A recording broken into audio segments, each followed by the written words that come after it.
Bonjour à tous. Alors aujourd'hui, on va continuer le tuto React. Donc la dernière fois, on avait regardé ensemble comment avoir un tableau et le parcourir. Et donc en fait, dedans, on a mis toutes nos œuvres d'art et on a pu parcourir ces éléments et les afficher un par un. Et du coup, avoir une liste dynamique. Grâce à ça, pour faire ce dynamisme, on avait ajouté un petit champ de recherche et on pouvait taper du coup du texte et retrouver du coup des éléments à l'intérieur. Alors je me souviens plus c'était quoi, c'était sur les titres des œuvres. Et donc là on pouvait filtrer et avoir les titres des œuvres qui s'affichent. Donc aujourd'hui on va aller un peu plus loin et on va essayer de se connecter à des sources externes. Donc là en fait j'avais mis des tableaux, enfin des œuvres d'art en dur dans mon code, mais nous ce qu'on va vouloir c'est plutôt aller chercher des données en ligne, donc des données de n'importe quoi, ça peut être un tableau de liste de courses, un tableau de photos de vacances, ou peu importe, en fait on veut pouvoir être flexible là-dessus et s'interfacer avec ce qu'on veut. Donc pour l'exemple d'aujourd'hui, je vais me connecter à une API, donc ça aurait pu être très bien une liste de Pokémon ou autre, mais j'ai choisi de me connecter à une API sur Donjons et Dragons, donc c'est un jeu vidéo, et cette API-là va nous retourner une liste de monstres dans le jeu. Donc en fait, là j'ai pris un exemple, mais toutes les API se ressemblent. En fait, pour vous faire ça simple, elles fournissent toujours donc une documentation, comme on voit à l'écran, et on peut du coup sur cette documentation récupérer la liste d'éléments qu'on veut. Donc là aujourd'hui ça va être la liste des monstres. Donc là c'est cool, il y a un bouton exécuter qui nous indique que quand on appelle cette URL là, donc on se rend sur cette page web, on obtient le résultat suivant. Donc le résultat, c'est une liste de monstres, de 334 monstres ici. Et du coup, à l'intérieur du tableau de résultats, on a tous les monstres. Donc ce que je vais faire, c'est que je vais essayer de l'appeler dans mon navigateur. Donc j'ouvre un nouvel onglet. Je récupère la liste d'API ici. Et je vais la coller à cet endroit-là. C'est parti, et donc là, on voit bien qu'on a le résultat. Donc on a un tableau avec le nom du monstre et le lien pour avoir des informations sur le monstre. Donc ce qu'on va essayer d'implémenter tout de suite, nous, c'est juste appeler cette API, remplacer nos tableaux par cette API de monstre et afficher juste le nom des monstres. Donc ça sera dynamique, ça veut dire que demain, si eux mettent à jour leur API et retournent 100 monstres en plus, nous de notre côté, on n'a rien à faire puisqu'on est connecté chez eux. Et en fait, c'est un peu une passerelle qui nous permet d'avoir des informations en direct d'une source externe sur un site à nous. Donc c'est parti, on va reprendre notre exemple et faire quelques petites modifications. Donc là, on était sur le filtre des tableaux. Donc finalement, nous, on va plus utiliser ce filtre de tableau là. Donc on va le retirer. Donc là, la source de données qu'on avait, on n'en veut plus. Donc ce qu'on va faire, c'est qu'on va faire un appel à l'API. Donc pour faire cet appel, on va introduire deux nouvelles notions. Donc la première notion, c'est le fetch. Le fetch permet, en fait, quand on l'appelle, d'aller appeler la route et de récupérer le résultat. Donc pour appeler le fetch, il y a une méthode qui est un peu magique, qui s'appelle fetch, qu'on va utiliser comme ça. Et deuxième élément important, en fait, dans un composant React, on ne peut pas du coup appeler directement une API externe. Pour pouvoir faire ça, on est obligé de passer par un effect, ça s'appelle, donc c'est un état de React, qui va nous permettre de le dire, en chargeant mon composant, tu vas d'abord faire cet appel et récupérer le résultat. Donc je vais vous le montrer, et on va ensuite détailler étape par étape comment ça fonctionne. Donc là, on veut faire un effet de React. Donc là, il nous dit, je ne le trouve pas, il faut que tu l'importes. Donc je vais l'importer, c'est parti. Et donc, cet effet-là va se déclencher au chargement du composant. Qu'est-ce qui va se passer au chargement? Au chargement du composant, je vais lui dire, tu vas aller récupérer le résultat de cette URL-là. Ensuite, le résultat de cette URL-là, tu vas le stocker dans une variable data. Quand on a fait un appel API, en fait, on ne reçoit pas l'objet de réponse directe, on doit le décoder. Et donc, pour le décoder, en fait, on a une autre méthode qui va être sur data. Donc, je vais plutôt le nommer response. C'est comme ça qu'on fait en général. Et en fait, là, du coup, de ma response, je vais aller récupérer le JSON de ma response.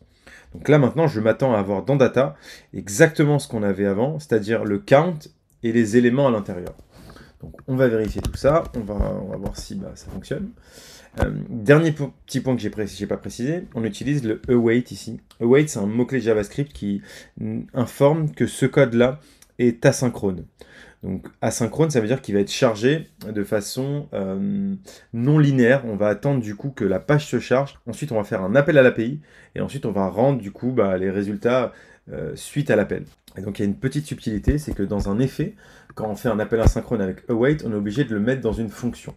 Donc ce que je vais faire ici, c'est que je vais déclarer une fonction qui va s'appeler getMonsters et qui va être une fonction asynchrone. Donc ça peut faire peur au début, mais c'est vraiment pas compliqué.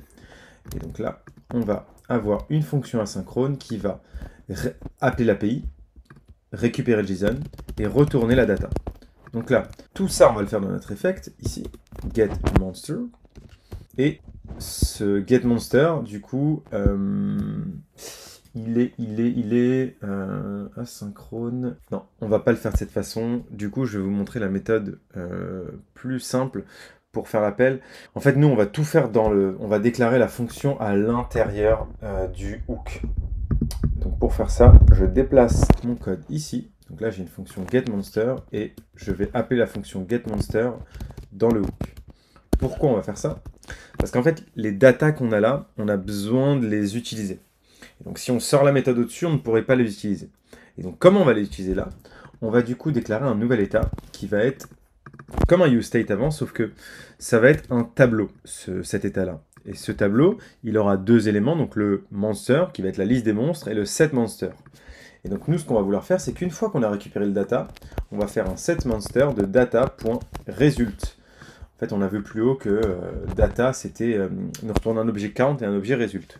Donc là, on va loguer data pour vérifier que tout est bon. Et donc, on va tester ça ensemble et on se retrouve pour voir si on a bien notre appel API qui fonctionne. Et donc, juste une petite modification, j'ai modifié dans la partie filtre, parce qu'on avait une petite erreur, et en fait là, on va filtrer plus sur le titre du tableau. Donc j'ai juste renommé les variables pour dire que maintenant, on va avoir des monsters, on va filtrer dessus, et on va regarder si le nom est égal à ce que la personne a tapé dans la barre de recherche. Pour vérifier que tout s'est bien passé, ici, je vais retirer ce que j'avais affiché là, et je vais afficher le nombre de monstres qu'on a récupéré. Donc là, nombre de monstres, c'est égal à monsters.length. Donc c'est la taille du tableau de monstres qui correspond en fait à ce qu'on a récupéré depuis l'API. Donc on est censé avoir affiché 330, je ne sais plus il y en avait combien. On va vérifier ça.